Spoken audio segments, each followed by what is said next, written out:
Good morning students, कैसे हो बच्चों। स्टूडेंट्स, कल हमने टॉपिक स्टार्ट किया था diagrammatic presentation of data, chapter number 6। उसमें हमने किया था बार डायग्रामेटिक प्रेजेंटेशन ऑफ डाटा, कि हम डाटा को विद द हेल्प ऑफ बार यानी रेक्टेंगल से कैसे रिप्रेजेंटेशन दे सकते हैं। उसमें हमने किया था कि बार डायग्राम डिफरेंट टाइप्स के होते हैं। जैसे हमने किया था simple bar diagram, multiple bar diagram. Third number पे था हमारे पास subdivided bar diagram. Subdivided ये भी एक बार डायग्राम का टाइप है डाटा को रिप्रेजेंटेशन देने का। सब डिवाइडेड बार डायग्राम कब यूज करते हैं? When we have to show total value of data as well as part value. मतलब these represent total value of a set of data and also its part value in the same bar। एक ही बार के अंदर हम लोग total value भी दिखा सकते हैं और उसके जो डिफरेंट पार्ट हैं उसकी वैल्यू भी दिखा सकते हैं। यानी हम लोग क्या करते हैं, हम लोग एक बार को डिफरेंट पार्ट्स के अंदर डिवाइड करते हैं। स्टूडेंट्स, ये डायग्राम यूज होता है जब हमने एक हाई लेवल की कंपैरेटिव स्टडी करनी हो। देखो, आपके सामने एग्जांपल लिया है मैंने। आपके सामने टेबल है, number of student in A college stream wise, year, इधर ईयर्स हैं। ये किसी कॉलेज का डाटा है। किसी ईयर्स 2015 के अंदर एक कॉलेज के अंदर आर्ट्स, कॉमर्स और साइंस के स्टूडेंट दिखाए गए हैं। 2016 के हैं, 2017 के हैं, आर्ट्स, कॉमर्स और साइंस, और ये तीनों का टोटल है। अब मैं चाहता हूं कि 2015 के टोटल स्टूडेंट भी आ जाएं और स्ट्रीम वाइज भी आ जाए। तो मैं क्या करूंगा, सब डिवाइडेड बार डायग्राम यूज करता हूं। देखो कैसे।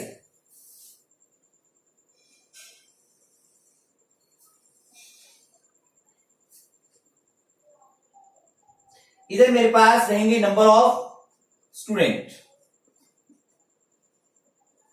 इधर नीचे दिखाऊंगा मैं years. Number of student maximum कहां तक है? 3000 तक।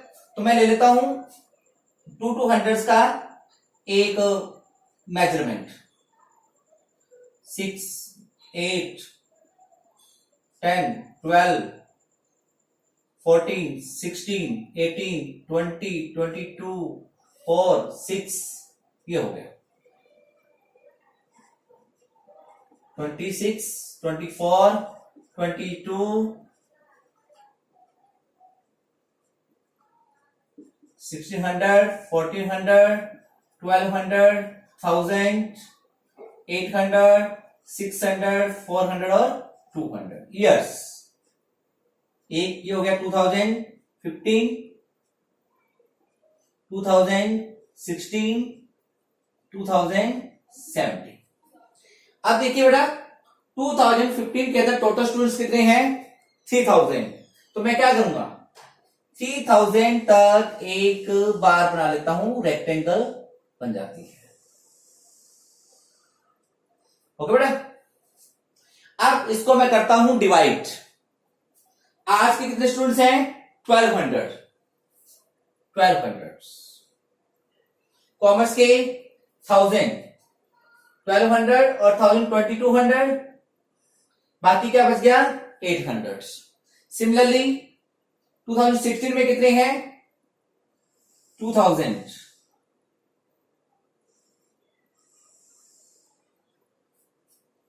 पार्ट में डिवाइड करते हैं 800, 500 यानी 1300, जो बच गया वो 1700। ऐसे 2016 में कितने हैं? 2500, 2500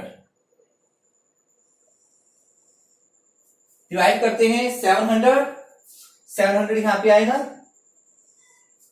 प्लस 800 यानी 1500 यहां आएगा, बाकी बच जाएगा वो आपका 1000। ठीक है ना। तो ये बार बन गए हैं हमारे पास। अब बार के लिए क्या करते हैं, अपन इंडेक्स बनाते हैं।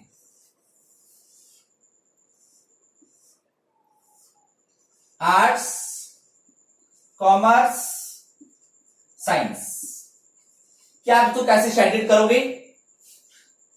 आर्ट्स के लिए मैंने ऐसे शेडेड किया,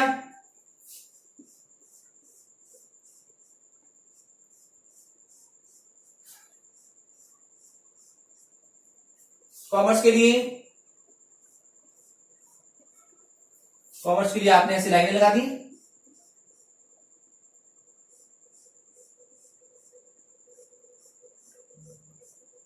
और साइंस के लिए आप क्रॉस का साइन कुछ भी यूज कर सकते हैं, आई यू विश।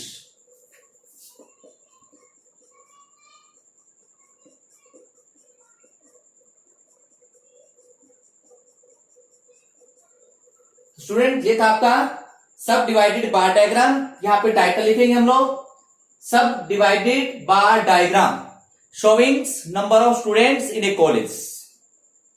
क्लियर बेटा? तो ये आप यूज कर सकते हो। टोटल वैल्यू भी यहां पे शो हो रही है और पार्ट वैल्यू कंपैरिजन हो सकता है कि डिफरेंट ईयर्स के अंदर यहां पे 3000 स्टूडेंट्स हैं, यहां कम हो गए, फिर नंबर ऑफ स्टूडेंट्स बढ़ गए। आप देख सकते हो तीनों सालों के अंदर, 3 इयर्स के अंदर जो नंबर ऑफ स्टूडेंट्स है आर्ट्स के अंदर वो लगातार क्या हो रहे हैं, कम हो रहे हैं। तो ये था आपका सब डिवाइडेड बार डायग्राम। नेक्स्ट है बेटा हमारे पास, नेक्स्ट यूज बनाते हैं हम लोग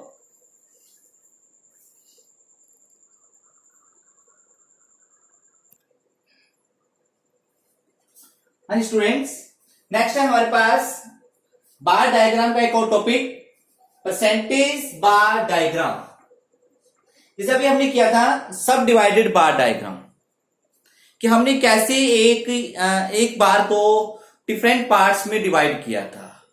सिमिलरली परसेंटेज बार डायग्राम भी सब डिवाइडेड बार डायग्राम का पार्ट है, बट इसके अंदर हम लोग जो टोटल वैल्यू और पार्ट वैल्यू को दोनों को परसेंटेज की टर्म में दिखाते हैं। किसमें? परसेंटेज की टर्म में। कैसे? एग्जांपल ले रहा हूं आपके सामने। ये हमारे पास स्ट्रीम है आर्ट, कॉमर्स, साइंस। ये किसी कॉलेज के डाटा है, 2 इयर्स हैं, 2015 ईयर और 2020 के अंदर। नंबर ऑफ स्टूडेंट्स दोनों ईयर्स के अंदर। सबसे पहले आपने क्या करना है, इन डाटा को परसेंटेज की टर्म में कन्वर्ट करना है। किसमें? परसेंटेज की टर्म में। कैसे करेंगे? देखो टोटल कितने स्टूडेंट्स बन रहे हैं, काउंट कीजिए इसको।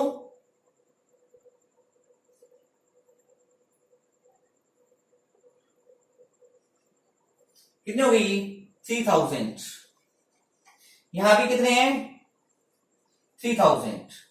अब इसको परसेंटेज में कन्वर्ट कैसे करेंगे? ये जो 600 है, 3000 का कितने परसेंटेज है? 600 बाई 3000 इंटू 100 कितना बन गई? I think 20%। 800 कितने परसेंट बनेगा?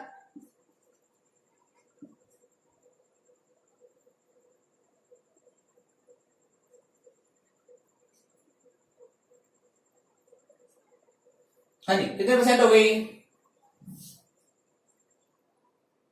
Near about approximate 27%। और ये कितना बनेगा?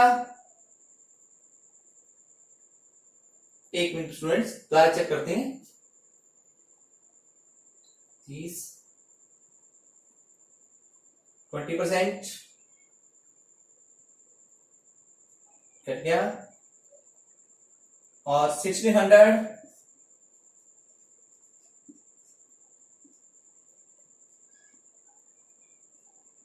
नियर अबाउट, अगर हम देखेंगे इसको तो 53%। टोटल कितना हुई? 100%। सिमिलरली इसको भी कन्वर्ट करते हैं परसेंटेज की टर्म में। टोटल कितने? 3000 1200 बाई 3000 इंटू 100, 40%, 1000,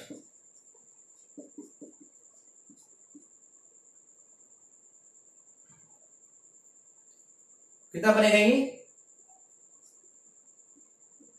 33.3%। 800 कितना होगा?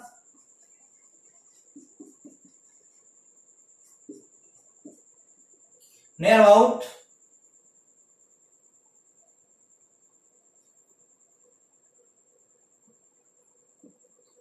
7%। टोटल कितना हो गई? 100%। अब हमने क्या करना है, देखो बेटा,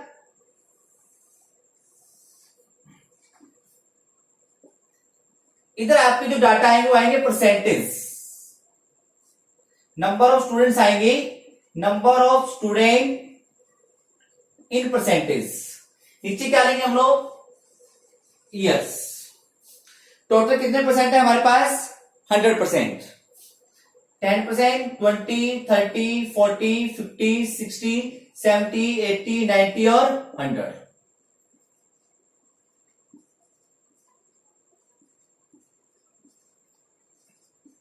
ठीक है। ईयर क्या है हमारे पास? 2015। तो आपने क्या करना है, आप 100% तक एक बार बना लीजिए। बना लिया हमने, दोनों ही बार 100% तक बनेगी।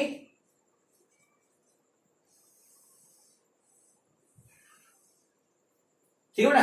अब हमने क्या करना है, इन दोनों को डिवाइड करना है। आर्ट्स कितने परसेंट है पहले? 20%। 20% प्लस 27% कितना होगा? 47%। यहां तक आएगा। बाकी बच गया वो कितना है? 53%। ऐसे ही 2020 में आर्ट्स कितने परसेंट है? 40%। फिर कितना हुआ? 33, यानी 40 और 33 73% के लगभग। बाकी जो बच जाएगा वो क्या है? साइंस 26.67%। वैसे इंडेक्स बनाना है आप लोगों ने, आर्ट्स, कॉमर्स और साइंस की जो आप देना चाहो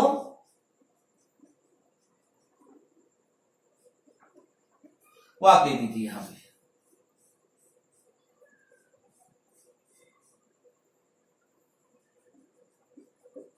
जो आप देना चाहो, आपकी विषय इच्छा है।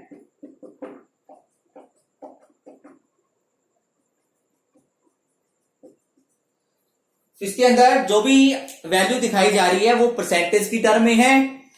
ये एक ऐसा डायग्राम है सब डिवाइडेड बार डायग्राम के अंदर, जिसके अंदर ब्रेथ और लेंथ दोनों सेम होती है। बाकी आपने देखी जितने डायग्राम बनाए उसके अंदर क्या देखा आपने? लेंथ सबकी अलग अलग थी, ब्रेथ सेम थी। लेकिन परसेंटेज बार डायग्राम के अंदर लेंथ और ब्रेथ दोनों ही सेम रहती है, यानी 100% ठीक है ना। तो ये था आपका परसेंटेज बार डायग्राम। जो पहले वैल्यू दे रखी है आपने उसको टोटल करना है। ठीक है। फिर इसको हर पार्ट को परसेंटेज में कन्वर्ट करना है। ठीक है। फिर आपने 100% तक बनाकर उसको डिफरेंट पार्ट्स के अंदर डिवाइड करना है। Okay students, clear? Okay.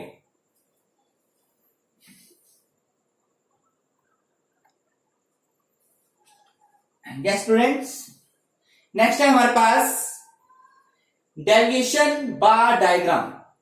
Deviation ये भी बार डायग्राम का पार्ट है। डेविएशन बार डायग्राम हम कब बनाते हैं बेटा? दिस डायग्राम यूज्ड, ये डायग्राम यूज करते हैं। The diagram represent two attributes of data. कई बार दो एट्रीब्यूट, डाटा की दो एट्रीब्यूट्स होती हैं। जैसे these have both positive and negative aspect. कुछ डाटा ऐसे होते हैं जिसकी पॉजिटिव और नेगेटिव एस्पेक्ट होती है। जैसे कि किसी फर्म का हमने देखना है, किसी फर्म्स का डिफरेंट ईयर्स के अंदर प्रॉफिट हो सकता है, उसको लॉस भी हो। तो लॉस क्या है? लॉस एक नेगेटिव एस्पेक्ट है, प्रॉफिट एक पॉजिटिव एस्पेक्ट है, और लॉस क्या है, नेगेटिव एस्पेक्ट। तो ऐसे डाटास के लिए हम लोग क्या करते हैं, डेविएशन बार डायग्राम। जो पॉजिटिव टर्म होगी यानी प्रॉफिट है, उसको हम लोग बार डायग्राम के अपर पार्ट में दिखाएंगे, और जो नेगेटिव एस्पेक्ट यानी लॉस, उसको हम लोग कहां दिखाएंगे, बिलो पार्ट के अंदर। कैसे,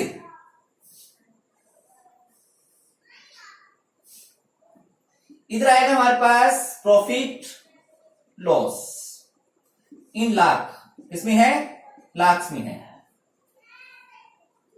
5 लाख, 10 लाख, 50 लाख और 20 लाख।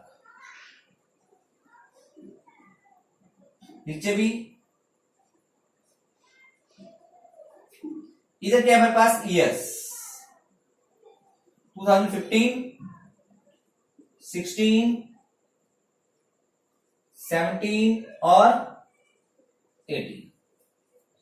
तो 2015 के अंदर प्रॉफिट हुआ है, प्रॉफिट एक पॉजिटिव आइटम है, तो इसको हम कहां दिखाएंगे, 10 लाख हुआ है, 10 लाख तक ऊपर चले जाते हैं। ठीक है, 2016 में लॉस हुआ है, लॉस हमें नीचे दिखाना पड़ेगा।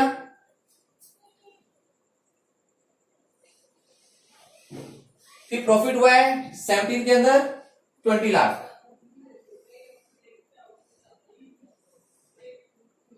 ठीक है ना। फिर नेक्स्ट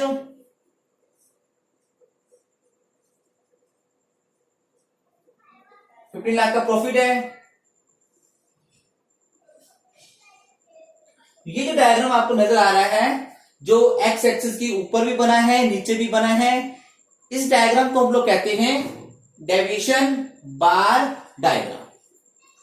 क्लियर स्टूडेंट्स, जो भी मतलब दो एस्पेक्ट हो, प्रॉफिट लॉस हो, जैसे किसी मंथ हमने सेविंग की, सेविंग पॉजिटिव आइटम है, किसी महीने सेविंग हमारी नेगेटिव में चलेगी तो नेगेटिव एस्पेक्ट है।